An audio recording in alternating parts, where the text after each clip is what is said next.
Today's show is all about eating your greens in delicious ways. Are you challenged, like most, when it comes to cooking greens? Well, I have some really delicious recipes that will change all of that. One of the first leafy vegetables to appear in the garden each spring is bright green sorrel. It has a zesty tang. It makes a wonderful cream soup. I'm going to also show you a lemony Parmesan pasta, which is tossed with tart dandelion greens, frisée, and grilled sardines. Then a rustic Swiss-Chard Frittata with slow roasted cherry tomatoes and feta cheese, a recipe that should be on everyone's list of brunch favorites. And for a modern interpretation of everyone's favorite salad, a flavor-packed Kale Caesar Salad. Finally, delicious spicy escarole with fennel, oregano, and crushed red pepper flakes that you'll be tempted to pair with all your favorite dishes.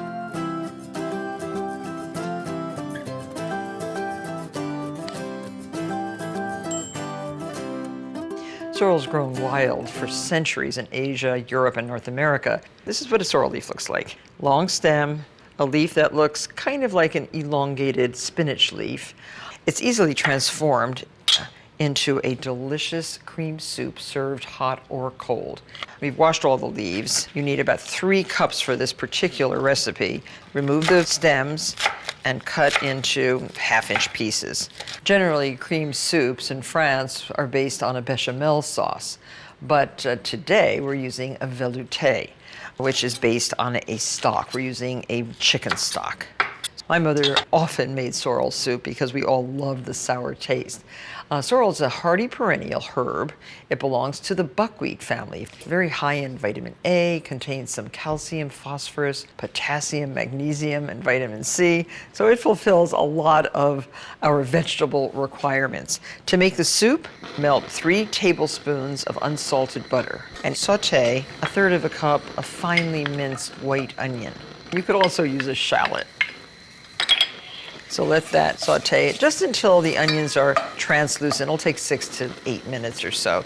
While these are sauteing, you can do one more thing that you need for this particular cream soup. We need 2 large egg yolks. So separate the whites from the yolks, and you mix the egg yolks with 3/4 cup of heavy cream. And you can just do that in a little bowl with a fork. This is what makes the soup really good. Get those egg yolks really well mixed with the cream. Add your sorrel leaves right to the onions. 3 cups.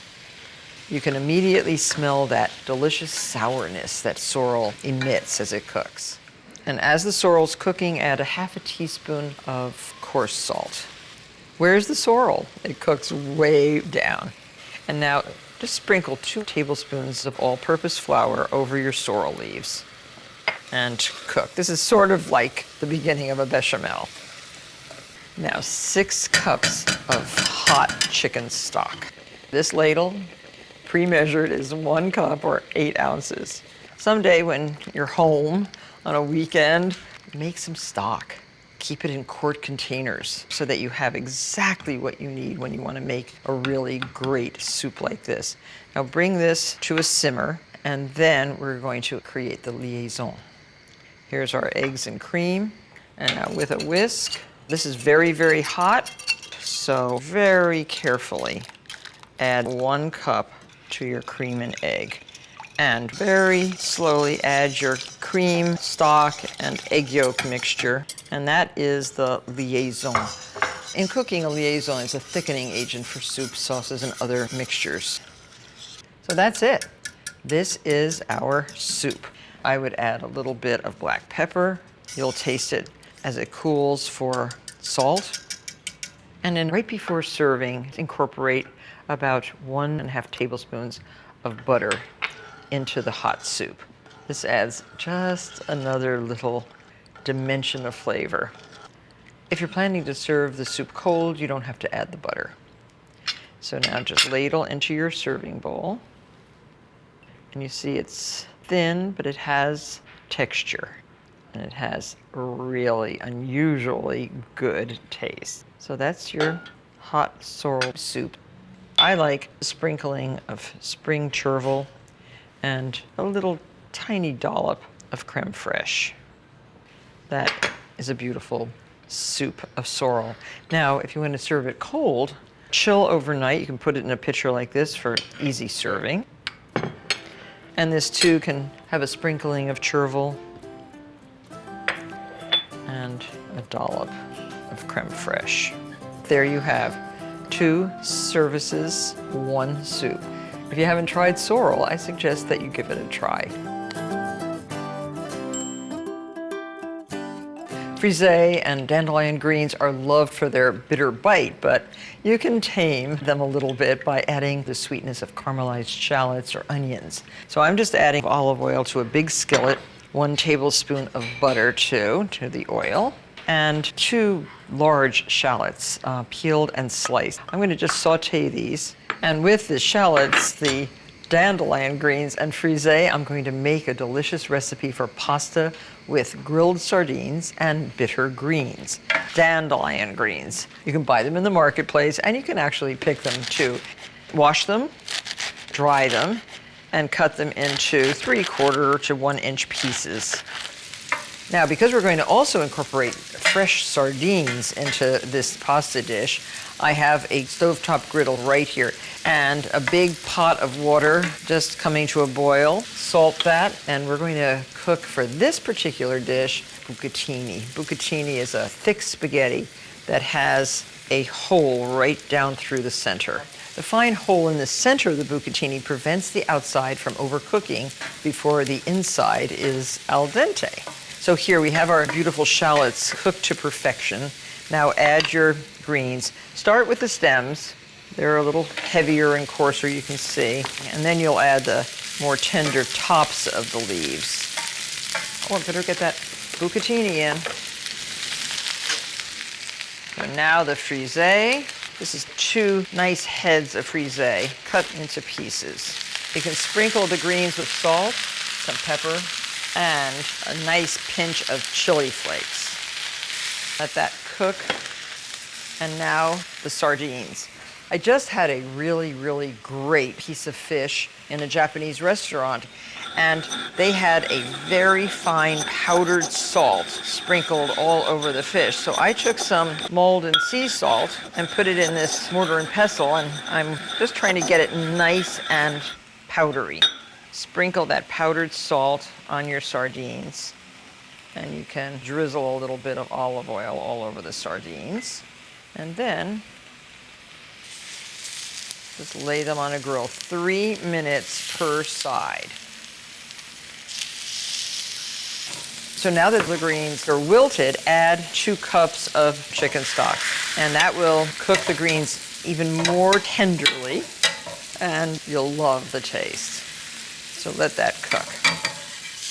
So these are done and ready to fillet. Sardines provide omega-3 fats, and as small vegetarian fish, they contain fewer contaminants than those bigger fish, like the swordfish and the tuna. So they are, when they're in season, you should grab them. Oh, the pasta is done, so it's time to put that into the colander. Reserve about a cup of the pasta water. So to take the backbone out of the sardine, cut down the back through the skin like this, and just lift the whole side off the bone, just like that. And then lift the head and just loosen the bones from the rest of the fish, and just pick it up like that. There. Now dump your cooked pasta right into the greens. So beautiful. Now, this does need a little bit more liquid. I'm glad I saved that pasta water. This is a dish that you're going to make this Friday night. You are. And it's a way to get your omega-3s, your greens, your vitamin Bs, your As, Cs into your diet so easily. Now, a generous amount of Parmesan cheese, grated fresh in your kitchen, if possible. And you can have some more on the table because people always want more cheese. A little lemon peel all over your pasta. And you can put that right into your bowl. We'll now place all those sardine fillets on the top. There you have it. A fantastic, unexpected combination, but surprisingly delicious. Swiss-chard has large green leaves, sometimes ribbed with red, sometimes with orange, yellow, rainbow chard it's called. Very, very delicious summer vegetable. And combined with slow roasted caramelized tomatoes, feta cheese, and onion, Swiss-chard makes a delicious filling for a frittata, which is one of my favorite brunch dishes, and I make frittatas over and over again. Let me show you how. Cherry tomatoes. Make sure none of them are too soft. 1 teaspoon of fresh thyme leaves. 2 cloves of garlic smashed. Just put those right in the dish. Salt and pepper. A little bit of brown sugar for caramelization. Just a half a teaspoon. And 2 tablespoons of olive oil and balsamic vinegar. Now these go right into a preheated 325-degree oven for about 40 minutes. And now you can heat your pan. This is a 12-inch non-stick frying pan, and you need a lot of oil for a frittata. Soften the onions in about 2 tablespoons of oil, and I'll probably add a few more.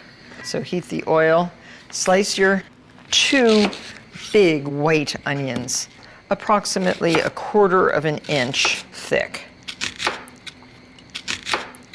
These can go right into your skillet. I like big chunks of onion in my frittata. You don't want to brown them. You want to soften them. Don't forget to sprinkle always with a little bit of salt and freshly ground black pepper. Looks like a lot of onions. They cook down. Now the Swiss chard, the stem should be cut into about 1/2-inch pieces. And keep those a little bit separate. They're going to go in first, and then the leaves themselves are just cut into about 1/2-inch pieces too. You can make spinach frittatas. You could do kale, but the Swiss chard has a very nice flavor all its own. And while these are cooking now, break your eggs. Now, are you ready? 18 eggs for this size pan. Oh, and I even have some guinea fowl eggs. Look at those. Very different from a chicken egg. See how pointed the guinea fowl egg is? Perfectly interchangeable with regular chicken eggs. So just whisk this up. But you don't want it too frothy. You want a fluffy, but not necessarily frothy omelet. For the fluffiest frittata, whisk together the egg mixture just before making the filling. You don't want your eggs sitting around. That looks good. So for this particular frittata, we don't want to really caramelize the onions. You could, but I like the little bit of crunch of the onion. And these are such sweet onions, they taste really good, just cooked like this. Now add your Swiss chard. First the stems, and let those cook for a minute or so. Now add your Swiss chard leaves. It's about 6 to 8 ounces of Swiss chard, including the stems. So just let the leaves wilt a little bit. You don't have to cook them way, way down. There, that looks really pretty. And now all 18 eggs. You want to set the eggs in the bottom of the pan. A little bit more salt. Altogether, you're going to use less than a teaspoon of salt in this frittata, and a little bit of freshly ground pepper. And you can take a rubber spatula, just pull the edge of the frittata away from the pan, so a little bit more of the egg goes down the sides. In Spain, where I learned these techniques, it was over a big wood fire in the yard of the hotel we were staying in. Oh, so delicious. That looks very, very good. Now, place your tomatoes right into the egg. These are the cooked tomatoes. You want these everywhere, so that every slice will have some tomato in it. And the feta cheese. And I'm using about 3/4 cup of feta cheese. Let that cook a little bit. Your oven is preheated to 425 degrees. And you're going to put this right in. That's going to take 15 to 20 minutes to cook. Yummy, yummy, yummy. That is a frittata. colorful and extra tasty. Now, frittatas can be served hot, right out of the oven, warm, or at room temperature. A lot of people even like them cold. Now, take a sharp knife and cut into wedges and serve. Oh, doesn't that look really good? So you can serve this for breakfast, lunch, dinner, any time of day or night. Frittata will be welcome in your kitchen. The Caesar salad may have been invented in 1924 in Tijuana, Mexico, but I bet Italian chef Cesare Cardini never imagined his now classic salad would be made with kale and featured on menus across the United States. One of the heartiest members of the cabbage family, beautiful kale, has a pungent flavor, leaves that take well to hefty dressings, and just an ideal choice for Caesar salad, I think. So this is an Italian kale, and one of the important features of a Caesar salad, of course, are the croutons. So I like to make brioche croutons, and I take the crusts off brioche. This is sliced brioche bread, and just cut your bread 1/4 inch thick and into 1/4 inch cubes. Heat some olive oil in a pan. This is what we're going to saute the croutons in. And to cut the croutons, use a serrated knife because you don't want to tear the bread. There. Do a few at a time just to start. And if you like the flavor of butter, and I do, you can add butter to the oil to make the croutons even a little bit richer. A little bit of salt and pepper. Some people put a little bit of cayenne pepper in their croutons. Make them even a little spicy. But look how pretty they look. They toast very, very quickly. Don't leave the stove to answer the telephone, and don't go to your door while you're toasting, because these really go fast. So once you have your croutons, it's time to make the salad. And the first thing we do when we make a Caesar salad is the dressing. And the basis for the dressing, even if you don't like them, anchovies. Anchovies come either in oil or packed in salt, like this. If you buy the salt-packed anchovy, soak it in water, each fillet, for approximately an hour to get rid of a lot of that salt. You can take the bone out and you're left with a nice little fillet like this. So 4 fillets of anchovy right into your salad bowl. The dressing is really delicious when made fresh at home. 2 cloves of peeled garlic, and I'm using a wooden salad bowl, which is a typical way to make this dressing and the salad itself. You can also substitute 2 teaspoons of anchovy paste for the 4 little fillets of anchovy.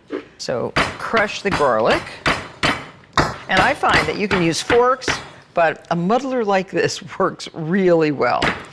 Crush the garlic with the anchovies, make a paste.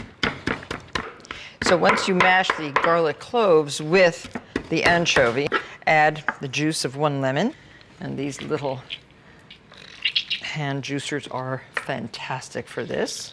It gets every bit of juice out of a lemon. The story goes, Signor Cardini made this right at tableside. He had very few things to make a salad with, and he made a little theater of it. So there we have lemon juice, 1/3 of a teaspoon of salt, 1/8 of a teaspoon of black pepper, 1/2 a teaspoon of Dijon mustard,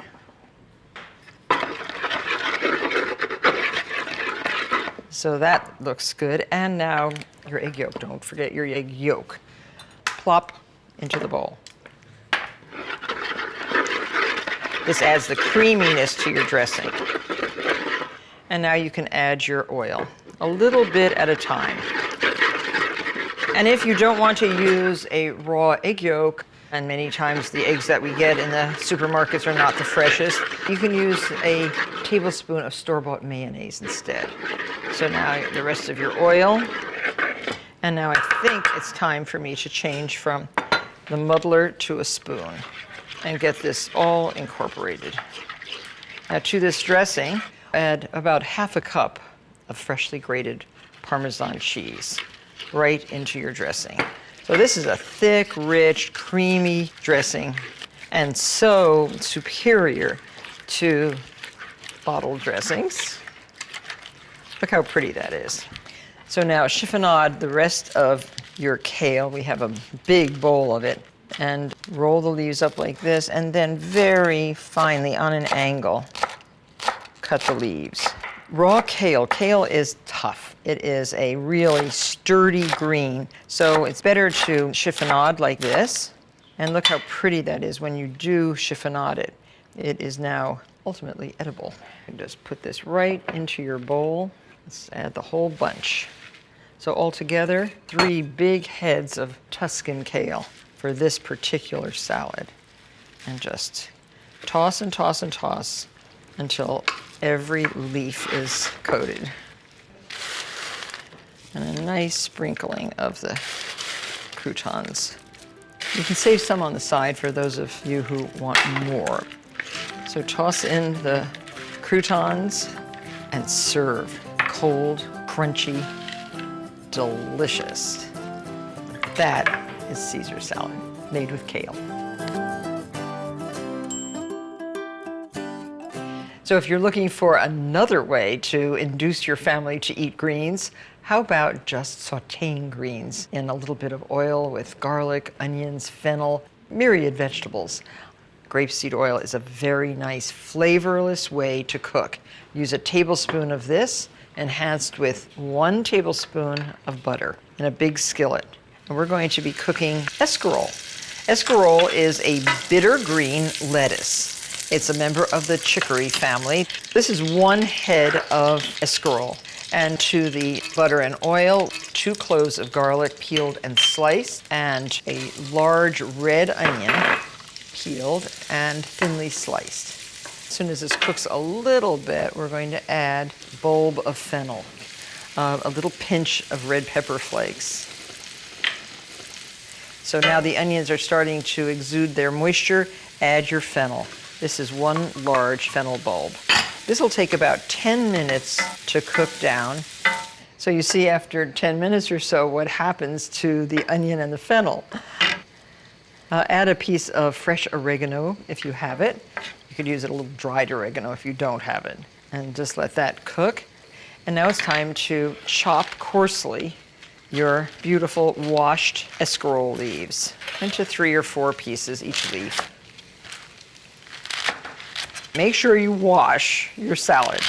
So now add your escarole. So you can see there's a little bit of moisture on the leaves. We're not going to add any water. Stir this a little bit. It wilts down really fast. Now a little pinch of salt. If you want to speed up the process, you can cover. Keep it on low. The whole cooking process just takes a couple of minutes. When that's done, it will be tender, tasty, pretty, and a great side dish to sautéed fish, a piece of grilled chicken, a lamb chop. So doesn't that look utterly delicious? Certain to become a new way for you to cook your greens. Thanks so much for watching today's show, and I'll see you on the next episode of Cooking School. Who knows what we'll dream up.